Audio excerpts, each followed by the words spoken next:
Welcome to the Stronger Than Steel podcast with your host, Austin Davidson and John Keir, talking Steelers all the time.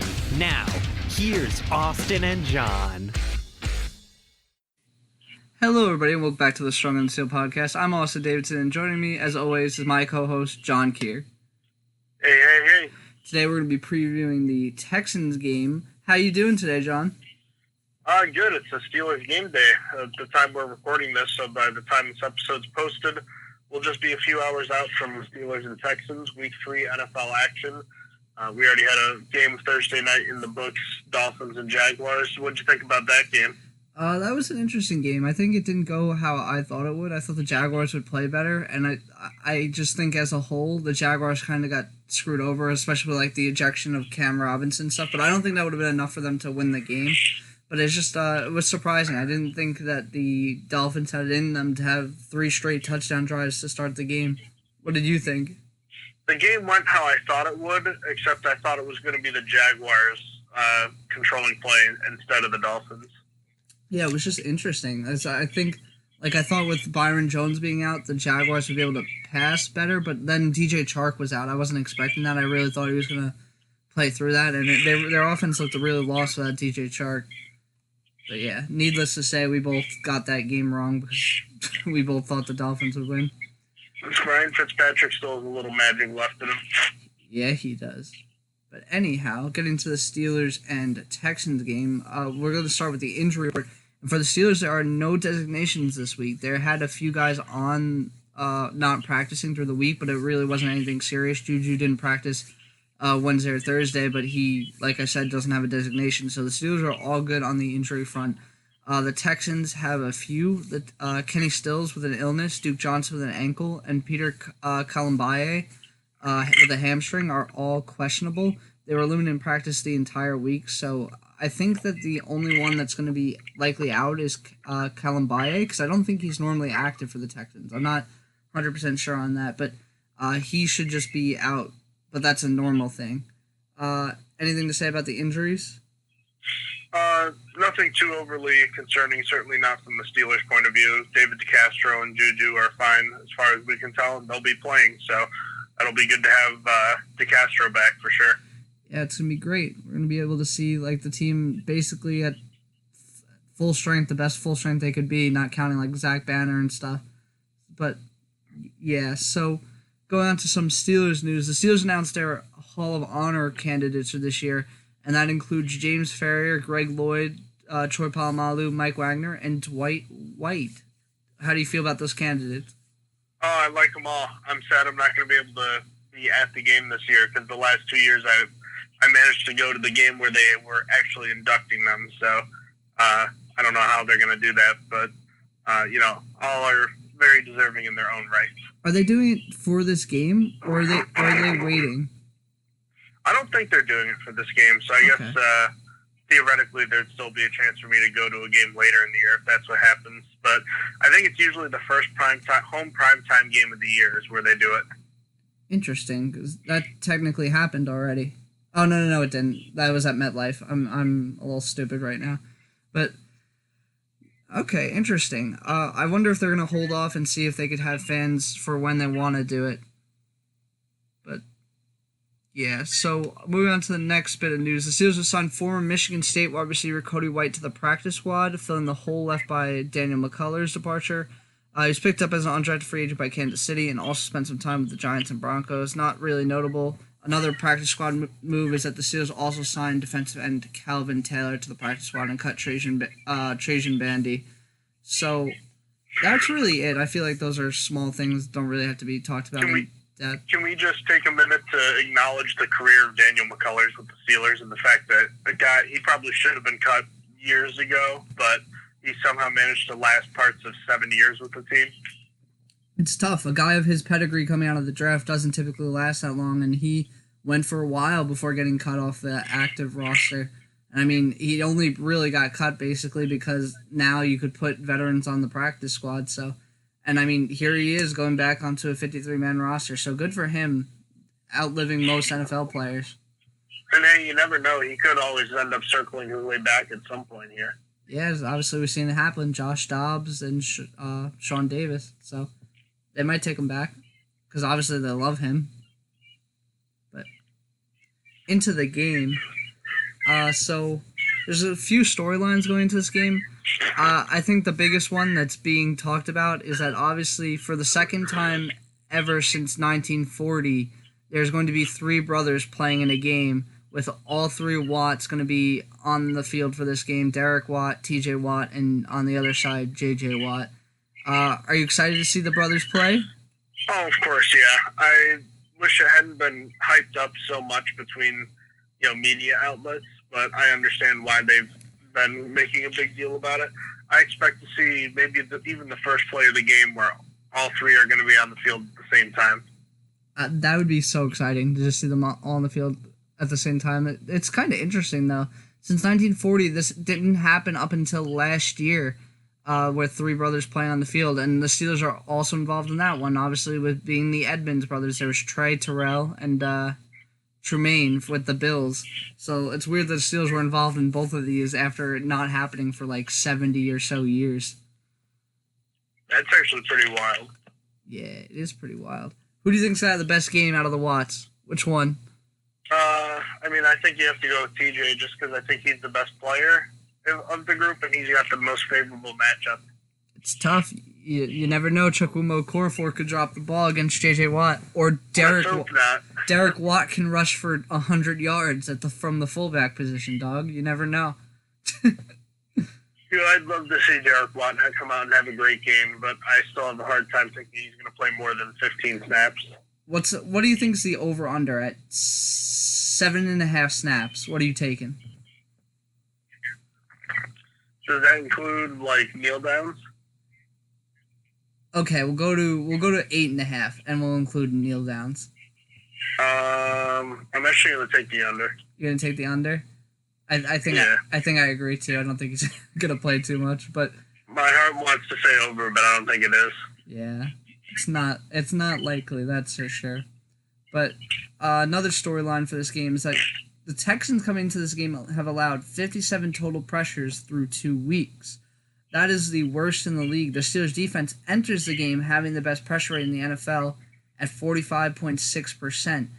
Is this just going to be the Steelers' defensive line and pass rushers eating Texans? Do you think there's a way for the Texans to be able to slow the Steelers here? Possibly. This is going to be a much different task for the Steelers defense than it was the last 2 weeks.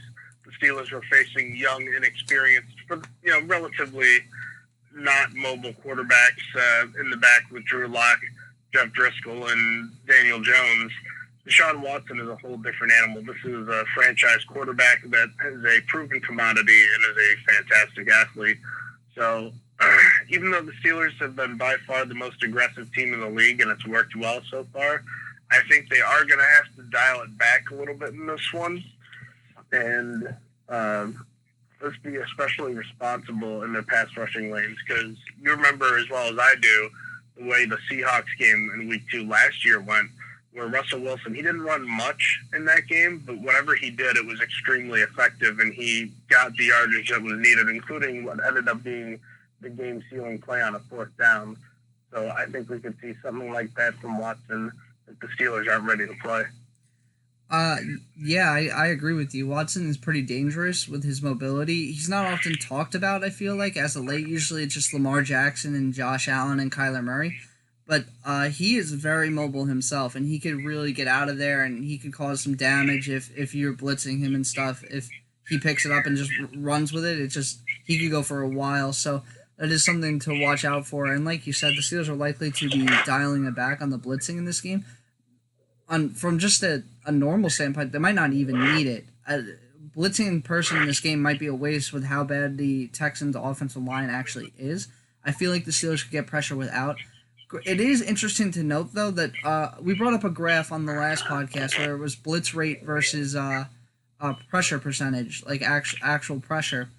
The Chiefs and the Ravens both actually had a higher blitz percentage in their first 2 games as well, and they both played the Texans. So the Steelers might not dial the blitz back as much as we think?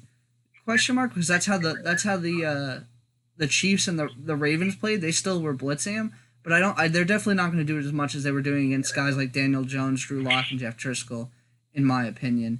It's just, I feel like it's not going to be worth it. When you have, like, all these guys, you have Tyson Allen and Cameron Hayward having the second and fifth best, highest pass rush win rate of all defensive tackles. Then you have Bud Dupree and T.J. Watt, who are tied for second and tied for fourth, respectively, in the entire NFL in total pressures generated.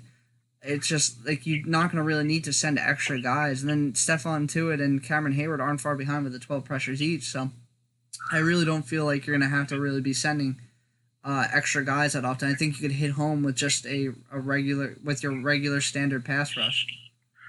No, you don't really need to overthink this one. I mean, you can bring pressure when you need to, but you don't want to be over-reliant on it because I think it's played a part in the Steelers getting burned in the back the last couple weeks.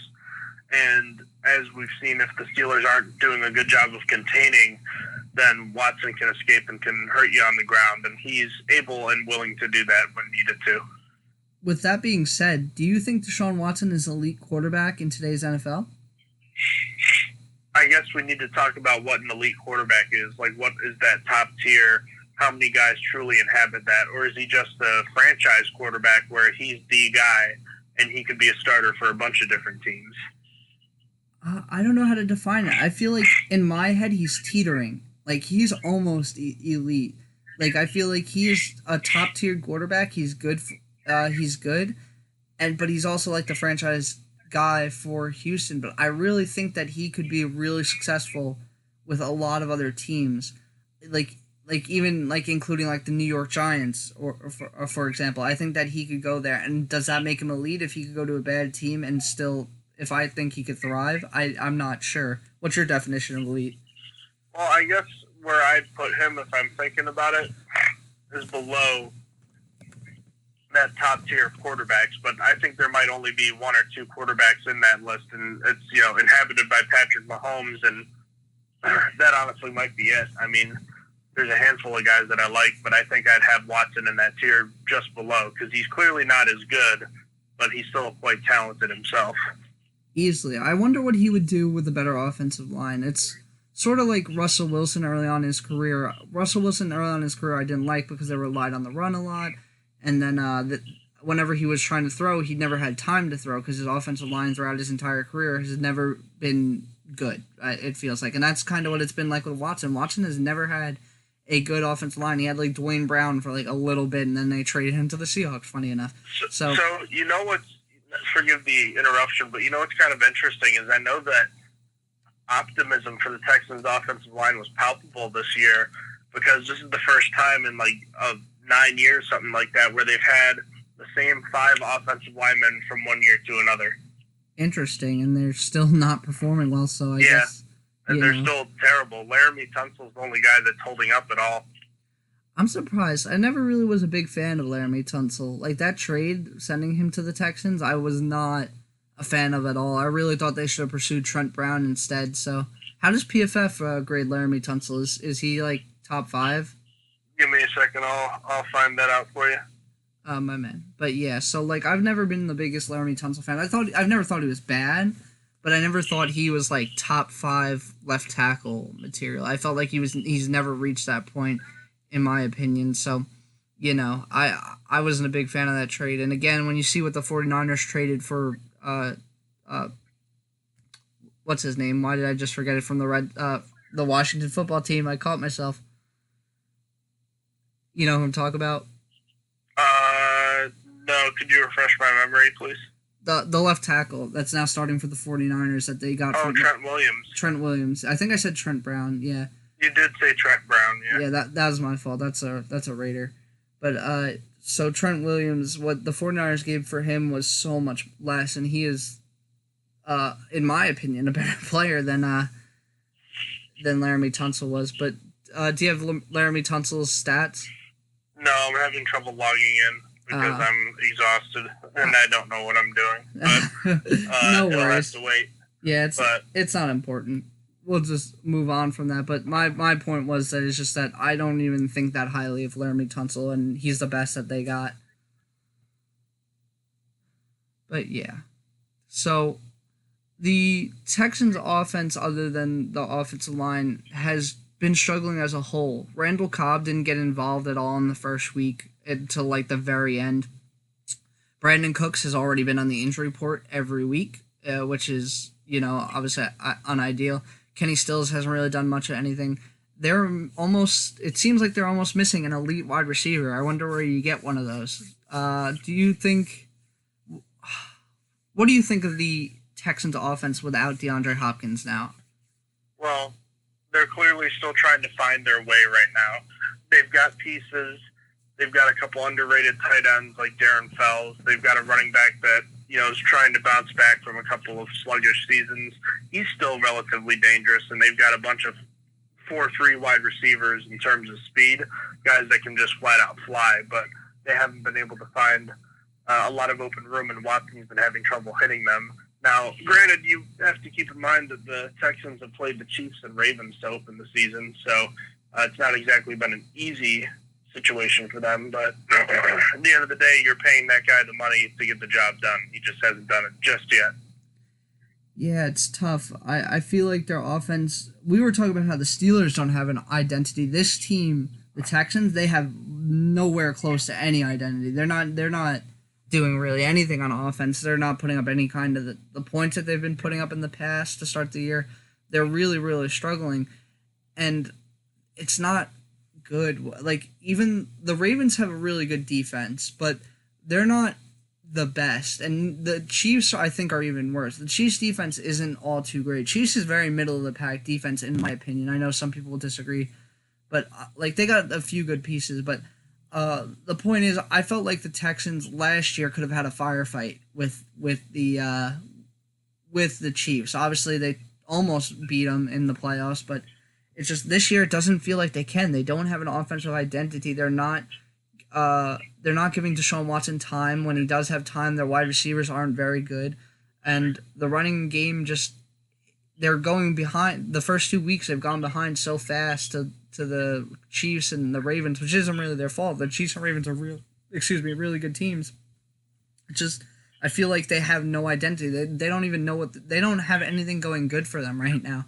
That I really can't point to many good points on their offense in my head. Like, the one good thing is maybe Will Fuller is actually producing still, but he's not DeAndre Hopkins.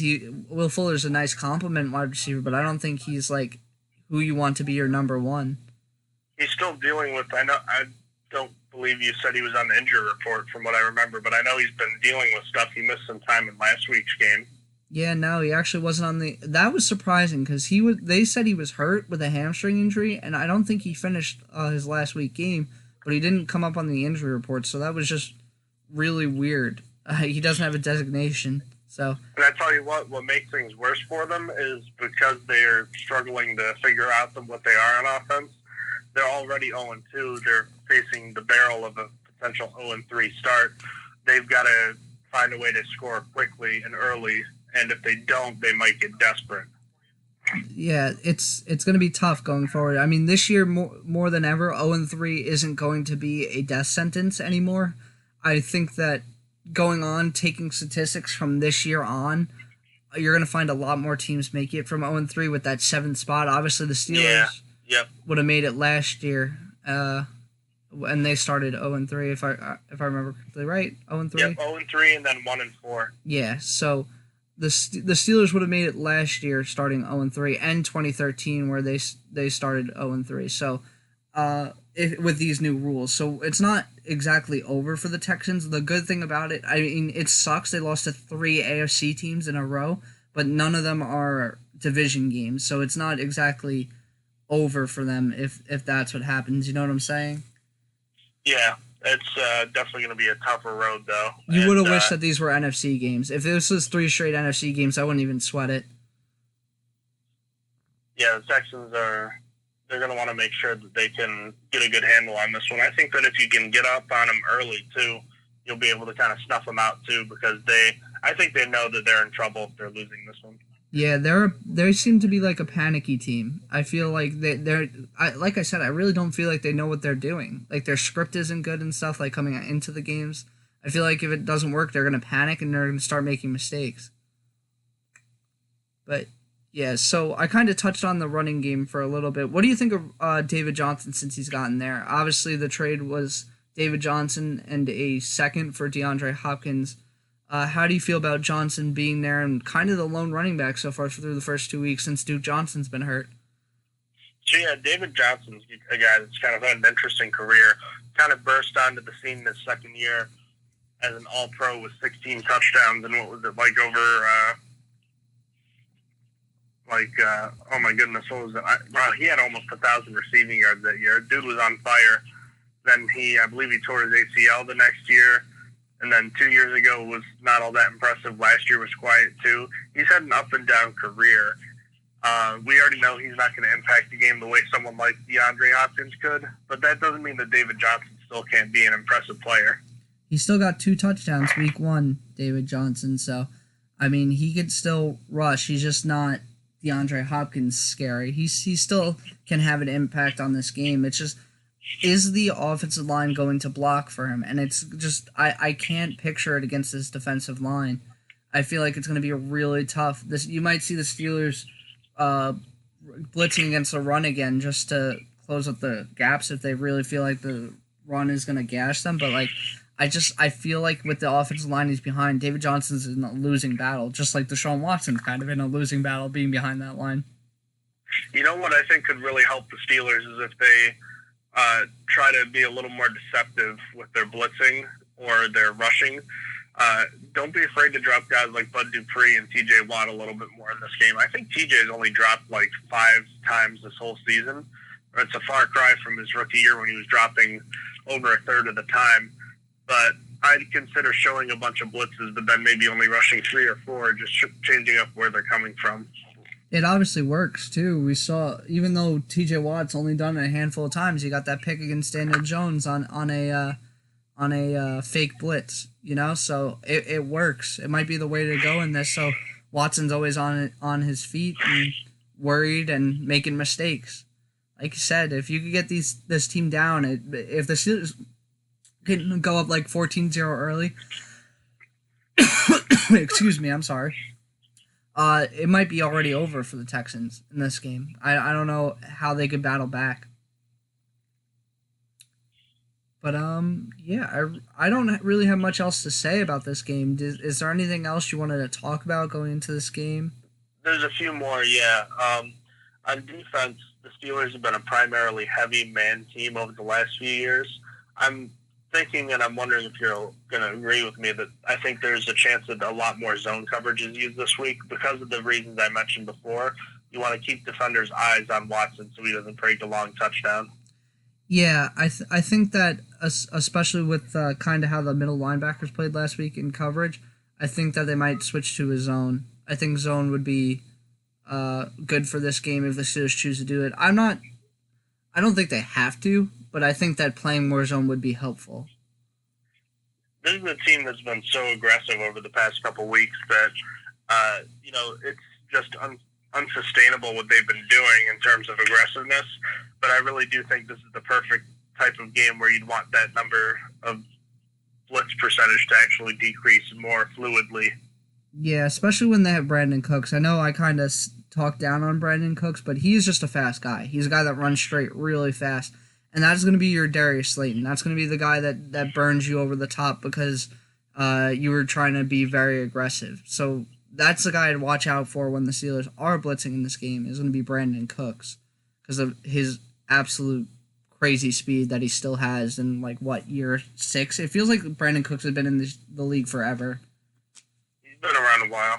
Yeah, it's traded from team to team. Feels like he's traded once a year. Yep. And then on the other side, we didn't really talk much about the Steelers' offense, but how do you feel about how they could perform? What do you think about maybe running the ball a little better here and how to get the passing game a little more in sync? You know what I'm excited for in this game? I'm excited to watch Chukwuma Okorafor go against J.J. Watt. It's a big task. I thought that Chukwuma Okorafor was baptized by fire. I talked about this last podcast, but he's got his first career start against Von Miller, and I thought he did well. Going against J.J. Watt is a similar situation. It's now he's got a few starts under his belt, though, going into this game. I'm really excited for that matchup. also, in terms of the run, this is a really good test because this is actually a bona fide defense now. Now you have like J.J. Watt, you have Whitney Merciless, you have Zach Cunningham, who's a tackling machine down the middle. You have Justin Reed, who I'm a big fan of.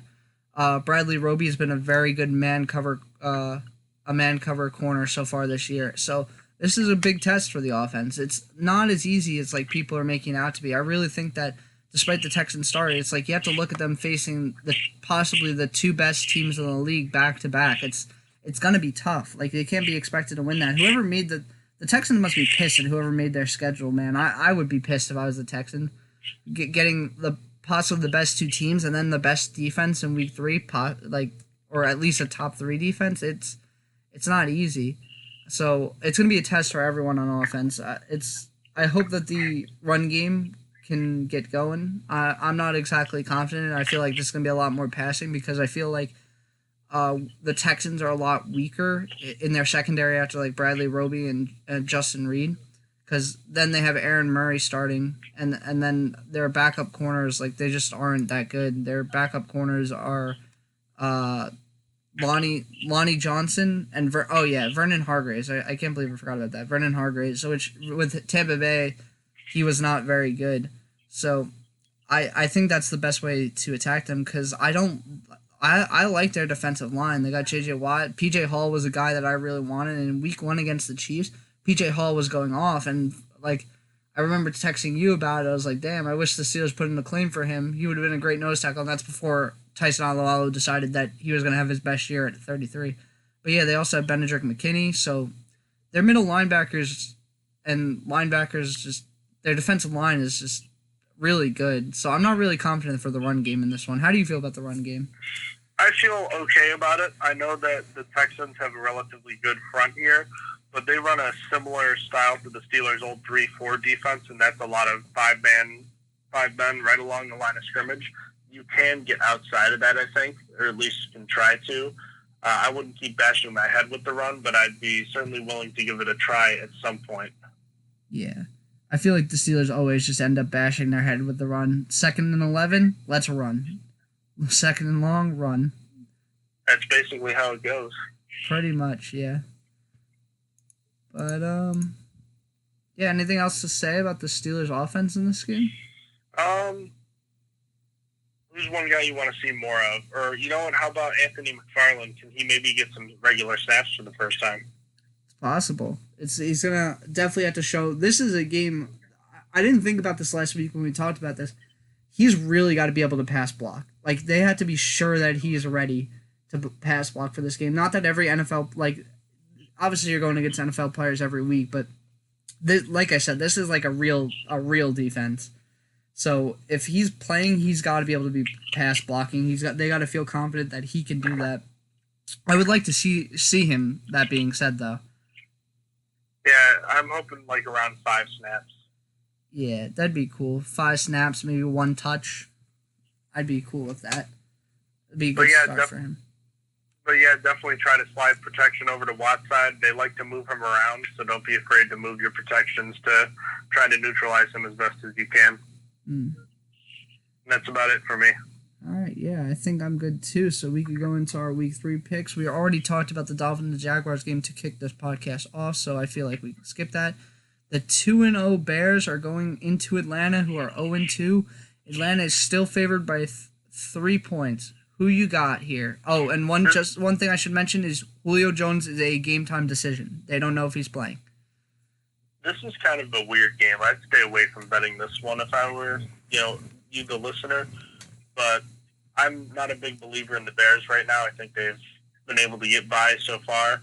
Even though the Falcons don't engender much confidence in picking them, I think that they're still high-powered enough on offense to put up some points on the Cowboys' defense, which is not the Bears' defense, because even though the Bears' defense is talented, the Bears' offense, I think, will struggle to keep up with the Falcons' offense. Sorry about that. So I'll take the Falcons to cover. Yeah, this game is a game I went back and forth. Like you said, this is a game to stay away from because it feels like a trap. Like, I feel like you could really see a scenario where both come out of it, and I really, really thought that it would be hard for Mitchell Trubisky to keep up with the Falcons' offense. But I'm still going to pick the Bears +3, as I feel like the Falcons are just going to find a way to choke this game away. Rams versus Bills. Buffalo was favored by 2 points. How do you feel about this game? I can't remember if there was ever a time where the Rams and Bills played where both teams were 2-0. Probably not. There probably never has happened in history. Yeah, I definitely would be surprised. I got to be honest, the Rams impressed me coming out of the gate this year because last year was so disappointing, and it was like, oh, everyone's figured out the Sean McVay offense, and here we are 2 weeks in. Maybe there are gimmicks that will be figured out, but so far so good for the Rams offense. They're kind of flying under the radar. The defense still has probably the best individual player in the league. Yeah, man. And how you picking for this game? I'm going to take the Rams plus the 2 points here. I feel good about them and the way that they've utilized their offense so far. And for the Bills, they might be without Tremaine Edmonds, which would still be a major loss for them. If you didn't mention it, I was going to just say that they're probably going to be without Tremaine Edmonds. There's a chance they're without Matt Milano as well, which would mean they're losing 2 linebackers. And last week, I watched the Rams destroy the Eagles linebackers up the middle with Tyler Higbee. Watch out for Tyler Higbee in this game again. If especially Tremaine and Matt Milano are not playing. With that being said, I will be taking the Rams +2 because without not having those linebackers is going to be a big deal, and I think they're not going to have either. They're both questionable, but I feel like they're not going to have either of them. So Rams +2 for me. The 1-1 Washington football team versus the 1-1 Browns. The Browns are being favored by a whopping 7 points. How do you feel about that? So this is kind of interesting. This is the first true test. I know the Ravens' defensive front is solid, but I think this is the first true test for Baker Mayfield and the Browns' offense to go against that dominant line on defense for the Washington football team. I think they're going to cause some problems and keep it within 7, but I think the Browns are going to come away with the win and we'll be 2-1. I am going to take the Washington football team +7. I think that they're going to actually win the game. I feel like their pass rush is going to be too dominant for the Browns to overcome. But really, this could be a toss-up. I could see it going anyway. But I'm picking. I see the football team winning, so I'll pick them +7. The 2-0 Titans are going against the Vikings, whose backs are against the wall. They are 0-2. Tennessee is being favored by 3 points in this game. Who do you got? 3 points on the road. That's tough. Look, I don't think either of these teams is exactly what their record says they are.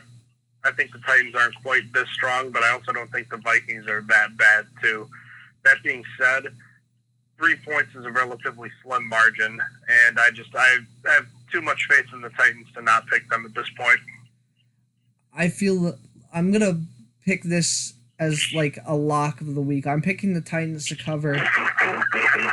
I do not see a scenario where the Vikings have the facilities to win this. The Vikings defensive backs have proven to be absolutely awful.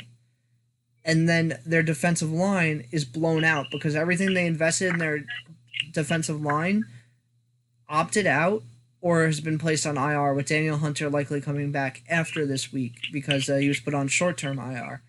So basically, Derrick Henry is going to run all over them, and then when they need to, they are going to be tossed all over by Ryan Tannehill. I would lock in my head. I'm locking this in. This is the Titans covering. Raiders coming in at 2-0 versus the Patriots at 1-1. New England is favored by 6 points. How do you see this game going?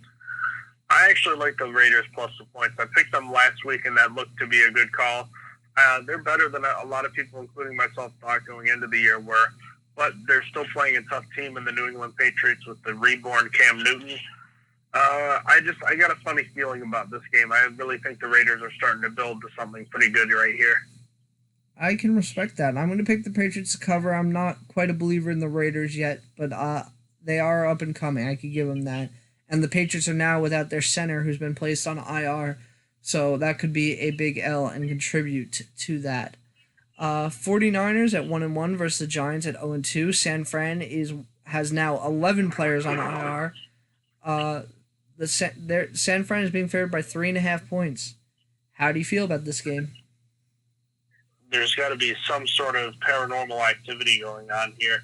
How did the Giants feel about, or the 49ers feel about having to come back to Giant Stadium once again to play on the turf that they criticized so heavily just a week ago? Yeah, that sucks. That really does suck that they had to play on it again when they feel like it's a big reason they have so many injuries. So I actually like the Giants plus 3.5. I got another weird feeling about this game, but I think that this year, or the way things have gone this year, even though the 49ers blew out the Jets last week, I just think that there are too many things mounting against them right now. So I think the Giants are going to find a way to pull this one out. This was a game where I thought, how much better do I think the Giants are than the Jets? The Giants are a better team. I just don't know by how much, because it's basically going to be the same exact game all over again, where San Fran is playing with the B squad, and it's me asking, can their B squad beat one of the worst teams in the league? I'm going to pick San Francisco to cover. I think it's just going to be barely, but I am going to pick San Fran to cover. The 0-2 Bengals versus the 0-2 Eagles. One team guaranteed to go 0-3 after this week. Both backs against the wall. Philadelphia is being favored by 4 points in this game. How do you feel? It seems like a popular upset pick, and I understand why, with the way Joe Burrow has played through 2 weeks and all the struggles the Eagles have had on the offensive line and a quarterback. Carson Wentz has thrown the most uncatchable passes of any quarterback this year with 30. That is wild. He's fallen off a cliff, man. Yeah, now I will say it's not really sustainable with how bad he's playing, but all that being said, he might not get to where he once was. It seems more like a flash in the pan than anything, so I'm taking the Bengals to win this one outright. This is a very popular upset pick. I am also picking the Bengals plus 4. It's just, after seeing Joe Burrow throw so much last week, I feel really comfortable with where he's at going against the Eagles, who are also injury decimated along their line, along their wide receiver core. They still don't have Alshon Jeffrey back. They just lost Jalen Reagor for, I forget how long, but he has something wrong with his thumb. I just can't see I feel like the Bengals can really keep up and get their first win here. The Eagles just look in shambles at the moment. So that being said, Bengals plus 4. We're moving to the 4 o'clock games now. We have the 0-2 Jets versus the 1-1 Colts. This is the biggest favorite of the week, with Indianapolis being favored by 11.5 points. How do you feel? It's a lot of points, but the Jets are really bad, so give me the Colts. Yep, I will also pick the Colts. It's just going to take Phillip Rivers turning over the ball to not have this be covered, and I'm sure that's what's going to happen this week. The 0-2 Panthers versus the 1-1 Chargers. The Chargers are favored by 6.5 points. What you got for this game? Nothing really rooted in reality here, but I have a good feeling about the Panthers with the way they've played the last couple weeks. I think that there's something that they're starting to build for here, but I don't know. I guess the bigger thing is I'm not sure how Justin Herbert's going to play in his second game of his career. He looked good last week, but how consistent is he? We just don't know yet. Yeah, this is a big. I'm gonna take the Panthers. Yeah, this is a big question mark game. I would stay away from this game as well because Justin Herbert in his second game is scary. I will pick the Chargers to cover. I'm not exactly confident in it though. The 1-1 Buccaneers are going against the 0-2 Broncos. Tampa Bay is being favored by 6 points. How do you feel about this one? Much as it was the case with the Steelers a week ago, the Buccaneers are getting the Broncos at the right time. This is the type of team you want to play to try to get yourself back on the right track. And it looks like the Buccaneers have had a good week of practice. It looks like things are starting to come together. And I think that this week we see the fruits of their labor starting to come together here on offense with the Buccaneers. I almost think that this spread was a little bit too low. I'm going to pick the Buccaneers to cover. I think I would have still picked the Buccaneers to cover if it was -8. I feel like that was a little bit low for the Broncos team that's so injury decimated, so that surprised me. Next game is the Lions versus the Cardinals. Arizona's being favored by 5.5 points. The Cardinals, I just want to say before we talk about this, have kind of a fast track to 5-0 at the moment. It's theirs to lose. If they win this game against the Lions, they go on to play the Jets and then the Panthers. Or I think it's reverse, actually. I think it's the Panthers and the Jets, which are both 0-2 teams, which would mean at the moment they're in line to play 3 0-2 teams in a row. How do you feel about this Lions-Cardinals game, though?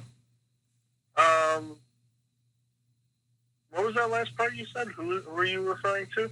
I just said that the Cardinals are slated to play 3 0-2 teams in a row, going from the Lions to either the Panthers or the Jets next. I forget who is next exactly. I think it's the Panthers. That's nuts. Yeah. This game resulted in a tie in week 1 last year, but I really like the Cardinals here. Kyler Murray's playing like an MVP candidate very early so far, and the Lions are on the verge of falling apart. I'm kind of surprised this isn't a bigger line. Give me the Cardinals to cover. Yeah, the Cardinals have been playing really great. They're going to be without one of their wide receivers in Christian Kirk, but I still think that they're pretty good. I mean, you don't need Christian Kirk when you have a DeAndre Hopkins, so Cardinals cover. Cowboys versus Seahawks. Seahawks are favored by 5 points. This is a pretty good-looking game on paper. How do you feel about it? I just have a hard time believing the Seahawks are going to be able to pull away from any team with the way their defense is. I mean, they have no pass rush whatsoever. Their best pass rushers are Jamal Adams, KJ Wright, and freaking Bobby Wagner, and they're just trying to get them on favorable matchups because they just have no one else that can rush the passer. So I have a hard time thinking that the Seahawks are going to be able to win many games this year by more than one score, but I do think that they can cover a 5-point spread. So I'll take Seattle in this one. But I'm not super confident, even though I don't think the Cowboys have much to offer. It's just the Seahawks defense has nothing right now. It is tough. They've given up a lot of points and yardage to Matt Ryan and Cam Newton. I will also pick the Seahawks to cover. This could definitely be a shootout game. I feel like this could be a game that's talked about at the end of the year as one of the best games. We'll see. That's usually what happens. In those shootout type games. Sunday Night Football, we have the 2-0 Packers coming to town against the New Orleans Saints. New Orleans is favored by 3 points. How do you feel about this game? I'm concerned about Drew Brees. I'm not pulling the plug yet, but there are definitely some issues that I have with this play right now.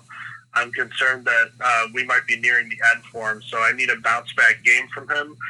But frankly, I'm surprised this line isn't in the other direction. The Packers have played like one of the best teams in the league the last 2 weeks, and the difference with Aaron Rodgers is we're so used to him making plays that are off script, plays that are, where the play breaks down, he scrambles out and finds somebody. He's getting the ball out faster than he ever has in his entire career, and he's making the big throws still. So that's really scary. And the Saints just haven't put together a full game yet. Packers have twice, so I'm going to take the Packers plus the 3 points. Honestly, I had the Saints covering, but I really have to switch it to the Packers plus 3. I think that I really wanted the Saints to turn it around and stuff, but they're going to be without Michael Thomas again for this game. I think I had to switch my pick to the Packers plus 3. I can't see. It's going to be tough for the Saints when the Packers have been playing as good as they have. And the Saints last week, Drew Brees threw 2 balls past 6 yards. It was really bad. It was just dink and dunk offense the entire game. So I'm going to pick the Packers plus 3. Last game is Monday Night Football. Really, really good game early on in the year. Chiefs versus Ravens, both undefeated coming in at 2-0. Baltimore is being favored by 3.5. How do you feel about this game? Well, if you're a Steelers fan, you're definitely rooting for the Chiefs on Monday night. The way the Ravens have played this year, they're easily the best team in football through 2 weeks, just based on the way that they've played and the way that they've won their games. They're just so complete. It's just hard to imagine them in a scenario where they won't be able to win. It's kind of interesting where you kind of juxtapose the way these two teams play offense, Austin, and that they're almost kind of built to beat each other, if that makes sense. So, for instance, the Chiefs, last year we saw they beat the Ravens. They got up big on them, and if you get up big on the Ravens, they can't run the ball, and you're forcing them to throw. So you could argue the Chiefs are built to beat the Ravens, But you could also argue the Ravens are built to beat the Chiefs because what's the case with the Chiefs' offense is they always have enough time. No matter how well your defense plays, eventually they break through. Well, the Ravens have the perfect and best ball control offense in the league. It's quite an interesting phenomenon, isn't it?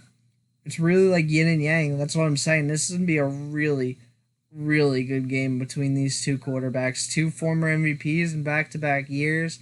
Coming in, the teams are different than they were last year. Oh, it's going to be exciting. Who do you have? I am going to take the Ravens to cover. I hope I'm wrong, but just based on the way they played through their short 2 weeks, 2 games so far, the Ravens have just been more impressive. So I like them to cover 3.5. I'm going to pick the Chiefs plus 3.5. I have a tough time ruling Patrick Mahomes out. And in terms of which quarterback I think is better, it's just always going to be Mahomes. So I'm going to pick the Chiefs plus 3.5. So that was the Week 3 pick'ems. Let's get into our bold predictions and X Factors. Would you like to start with your X Factors for the Steelers game? Yep, so I got Eric Ebron and Bud Dupree. Ebron, real quick, he's been relatively minimal impact so far. I think only 4 catches on the year. But in a game where they need to produce in the red zone, this is why they got a guy like Eric Ebron. I like to think that he's going to have a positive impact on this game. And then on the other side, I have Bud Dupree. I know that T.J. Watt has the more favorable matchup, but if Bud Dupree can win his matchup against Laramie Tunsil, the Texans' best offensive lineman, then it's going to be really hard for the Texans to protect Deshaun Watson, especially if he's getting beaten over there on the left side. So those are my X factors. And my bold predictions, I have Eric Brown scoring 2 touchdowns and a total of 0 turnovers forced in the game, but Bud Dupree has a wild game with 10 tackles and 2 total sacks. Nice. Interesting. It's interesting to note that Bud Dupree is actually has more pressure so far this year than T.J. Watt, which is kind of crazy to think about. They're both playing really good football so far. For me, my X factors are going to be on offense. It's going to be Chukwuma Okorafor. I made it clear that that's going to be an interesting matchup and that facing J.J. Watt is going to be a challenge. He does move around, so it's not obviously always going to be J.J. Watt, but that is the main matchup I am looking for the young right tackle. So on defense, I have Stephon Tuitt. He's been relatively quiet so far stat-wise. I think it's his time to pad those stats. I think that he's going to go past the pressure statistics and start getting sacks in this game. And so with that being said, my bold predictions, the first one is Stephon Tuitt records 2 sacks and a forced fumble in this game. Then J.J. Watt gets no sacks or tackles for a loss in this game. And that the Steelers record 8 tackles for a loss other than sacks in this game. I think that all of these things are achievable. So now that we've fully capped off the game, what is your final score prediction for the Texans versus Steelers? Pittsburgh is favored by 4 points in this game. Well, I like to think about this from the standpoint of the Texans are extremely desperate. And the best way to beat a team that's desperate like that is to jump on them early and to be up by a couple scores early on, make them play from behind, make them question it again. The reason the Steelers haven't really blown any teams out over the last couple of years is because of 2 things. Number one, they haven't scored on opening drives. You know the last time the Steelers scored an opening drive touchdown in the game, Austin? Was it against the Patriots all the way back in... Yes, it was. Yep. Yes, it was. Week 15 of the 2018 season. It was a touchdown to Vance McDonald. They went down the field and scored. That was the last time they did that. And the other one is turnovers. The Steelers' last game without a turnover was a few weeks before that game. That huge 55-21 blowout win over the Panthers on Thursday night. So, I mean, it's over a full season since both of those instances and approaching 2. So you want to talk about a big reason why the Steelers haven't been able to blow teams out. It's those 2 reasons right there. And if they can't jump on the Texans, I think it's going to be harder to beat them than it would have been otherwise, obviously, especially when you factor in the case that the Texans are extremely desperate this week. So with that under consideration, I am going to take the Texans plus the 4 points, and I'm going to have them winning outright 24-19. I hope I'm wrong, but that's just the way I'm feeling on this one. I agree with your first sentiment. I think that the Texans are a team that's put up against the wall right now, backs against the wall, and that a team that with their back against the wall that's desperate, they're going to be fighting harder than they've ever fought, and I think that that's going to result in bad things for the Steelers. I also hope I'm wrong, but I am picking the Texans to win 27-24, and obviously the Texans +4. I just have a bad feeling about this game. I feel like it's just going to make me mad already. But yeah, do you have anything else to add before we wrap this up?